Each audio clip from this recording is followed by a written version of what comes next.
नेपाल के सर से उतरने लगा चीन का भूत। भारत से दोस्ती बढ़ाने की कोशिश में लगा नेपाल। चीन से मिले धोखे के बाद नेपाल को आई भारत की याद। दोस्तों, एक वक्त ऐसा था जब नेपाल और भारत की दोस्ती की मिसाल दी जाती थी। ये वो दौर था जब नेपाल भारत का छोटा भाई हुआ करता था। लेकिन फिर नेपाल पर नजर पड़ी चीन की। नेपाल में उस वक्त वामपंथी सरकार थी जिसके मुखिया थे केपी सिंह ओली, जिन पर चीन का खासा प्रभाव था। चीन भी इसी किसी मौके के तलाश में था।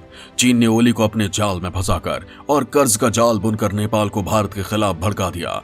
इसका नतीजा ये हुआ कि नेपाल ने उत्तराखंड के 3 जिलों पर अपना दावा तो ठोका ही, साथ में उसे अपना भी बनाने की कोशिश में संसद में बिल भी पारित करवा दिया। लेकिन इस दौरान चीन की चालबाजी जारी रही। ओली को चीन अपने शिकंजे में ले चुका था। चीन ने नेपाल की जमीन पर कब्जा करना शुरू कर दिया और जब तक नेपाल को इसकी भनक लगी तब तक चीन अपना काम कर चुका था। ओली की पोल जनता के सामने खुल चुकी थी। कुछ समय बाद राजनीतिक हालात बदले और ओली को कुर्सी छोड़नी पड़ी। अब नेपाल में जो नए पीएम है उनका झुकाव भारत की तरफ से है। साथ ही वो चीन की चालों को भी समझ गए हैं। दरअसल चीन ने भारत को घेरने के लिए नेपाल को अपना शिकार बनाया था। चीन नेपाल में कुछ ऐसा कर रहा था जिससे भारत को खतरा हो सकता था। लेकिन भारत ने भी चीन के इस चक्रव्यूह को तोड़ने और उसकी किलेबंदी करने का एक ऐसा प्लान बनाया है जिससे चीन का दम इसी किलेबंदी में घुट गया। नेपाल की सरकार को भी नहीं पता था कि वो जिस चीन पर भरोसा कर रहा है, एक दिन वो चीन ही उनकी पीठ पर खंजर भोंकेगा, क्योंकि दगाबाजी करना चीन का पुराना पेशा है। हालांकि अब नेपाल के ऊपर से चीन का काले जादू का असर कम हो रहा है और वो फिर से भारत के साथ रिश्ते मजबूत करने की कोशिश में लगा है।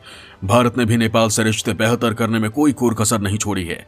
भारत से नेपाल की बढ़ती करीबी का असर ये हुआ कि अभी हाल ही में नेपाल ने चीन की 3 कंपनियों को बैन कर दिया था। दरअसल नेपाल के एशियाई विकास बैंक ने चीन के निर्माण फार्मों के खिलाफ बड़ा कदम उठाया था। स्थानीय मीडिया की जानकारी के मुताबिक एशियाई विकास बैंक ने चीन की 3 बड़ी निर्माण कंपनियों को नेपाल के प्रमुख हवाई अड्डे के निर्माण के काम में हिस्सा लेने से रोक लगा दी थी, जिससे चीन बौखला गया था। हालांकि अब चीन को एक बड़ा झटका देने की तैयारी है। दरअसल चीन के लाख विरोध के बाद भी अगले साल नेपाल के पीएम भारत के दौरे पर आ रहे हैं। सिर्फ भारत ही नहीं आ रहे हैं, वो भारत आने से पहले नेपाल भारत के रिश्ते की गांठ को और मजबूत करने के लिए कोई बड़ा ऐलान भी कर सकते हैं। दोस्तों, आज के इस वीडियो में मैं आप लोगों को नेपाल के पीएम के इसी बड़े ऐलान के बारे में बताने वाला हूं। साथ ही ये भी बताऊंगा कि नेपाली पीएम के भारत दौरे के क्या मायने हो सकते हैं। दोस्तों, वीडियो को बिना स्किप किए पूरा देखिएगा, तभी आप लोगों को भारत और नेपाल के इस रिश्ते के बारे में समझ आएगा। अगले महीने भारत के दौरे पर रहेंगे नेपाल के पीएम। वाइब्रेंट गुजरात कार्यक्रम में शिरकत करेंगे नेपाली पीएम। भारत दौरे से पहले नेपाली पीएम कर सकते हैं बड़ा ऐलान। नेपाली पीएम के भारत दौरे से बौखलाया चीन। दोस्तों, भारत और नेपाल के रिश्तों में जमी बर्फ अब धीरे धीरे पिघलने लगी है।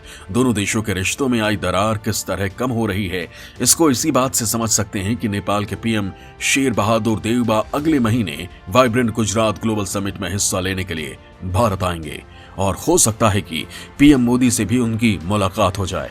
नेपाल के पीएम शेर बहादुर देउबा ने इसी साल 13 जुलाई को नेपाल की सत्ता संभाली थी और वो अब 10 जनवरी को भारत दौरे पर आएंगे।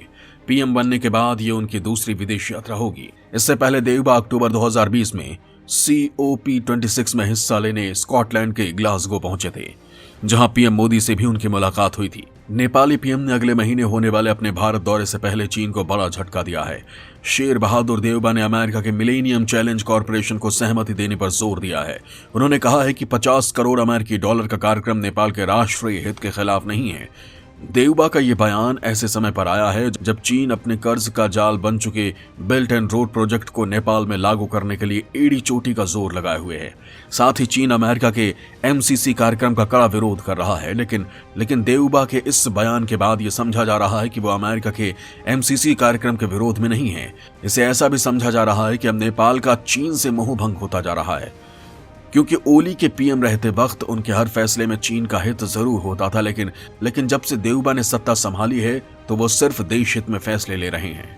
हालांकि इसमें अभी कई अड़चने हैं, क्योंकि नेपाल के राजनीतिक दल MCC समझौते के तहत अमेरिकी सहायता को स्वीकार करने के मुद्दे पर अलग अलग राय रखते हैं। ये मामला अभी भी नेपाल के प्रतिनिधि सभा में विचाराधीन है। हालांकि देउबा के इस बयान के बाद समझा जा रहा है कि इसे मंजूरी मिल सकती है। दरअसल मिलेनियम चैलेंज कॉरपोरेशन 2004 में अमेरिकी कांग्रेस की तरफ से बनाया गया एक द्विपक्षीय अमेरिकी विदेशी सहायता एजेंसी है, जबकि चीन ये नहीं चाहता कि इस कार्यक्रम को नेपाल में लागू किया जाए और ऐसा करने के लिए चीन लगातार पैसे बहा रहा है। माना जा रहा है कि जो राजनीतिक दल इस कार्यक्रम के विरोध में हैं, उनको चीन की तरफ से विरोध करने के लिए फंडिंग की जा रही है।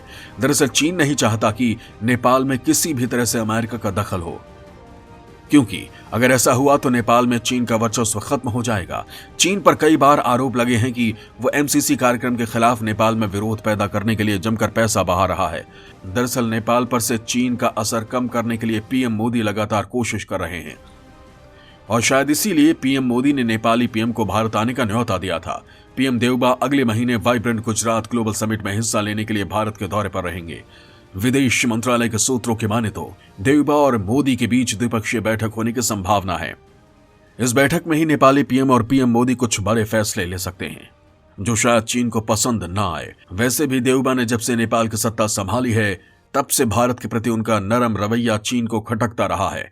इसके अलावा पिछले कुछ समय से चीन के खिलाफ जो सख्त कदम उठाए गए हैं, वो भी देवबा के चीन के खिलाफ होने के सबूत देते हैं।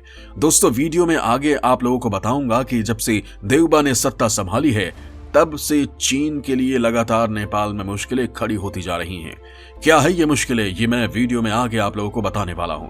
दोस्तों, जब से देवबा ने नेपाल की सत्ता संभाली है, तब से नेपाल और भारत के रिश्तों की मिठास बढ़ी है और वहीं चीन के साथ नेपाल के रिश्तों में थोड़ी खटास पैदा हुई है। इसे नेपाल के 2 फैसलों से समझा जा सकता है। दरअसल कुछ समय पहले ही चीन की 3 कंपनियों को धोखाधड़ी के आरोप में नेपाल ने ब्लैकलिस्ट कर दिया था। इन चीनी कंपनियों को न केवल ब्लैकलिस्ट किया गया था, बल्कि उनके नेपाल के एयरपोर्ट इंफ्रास्ट्रक्चर डेवलपमेंट प्रोजेक्ट में हिस्सा लेने पर भी रोक लगा दी गई थी। दरअसल एशियन ग्रामीण बैंक के भ्रष्टाचार निरोधक कार्यालय ने चीन के समर्थन वाली अलग अलग 3 कंपनियां, जिसमें चीन CMC engineering company, north west civil aviation airport construction group और चाइना हार्बर इंजीनियरिंग कंपनी को कई मामलों में शामिल होने के बाद ब्लैकलिस्ट कर दिया गया था। रिपोर्ट के मुताबिक करीब 2 दर्जन कंपनियों ने काठमांडू में 10 अरब रुपए की बोली लगाकर काठमांडू के त्रिभुवन अंतर्राष्ट्रीय हवाई अड्डे के डेवलपमेंट प्रोजेक्ट की टेंडर लिए थे। इसमें से सिर्फ 4 कंपनी ने सारे डॉक्यूमेंट्स जमा किए थे, जबकि चीन की सीएमसी इंजीनियरिंग कंपनी, जो मौजूदा वक्त में पोखरा अंतर्राष्ट्रीय हवाई अड्डे का निर्माण कर रही है, इसको भी अप्रैल 2022 में पोखरा हवाई अड्डा प्रोजेक्ट का टेंडर मिला था और जुलाई 2017 में काम शुरू किया गया था।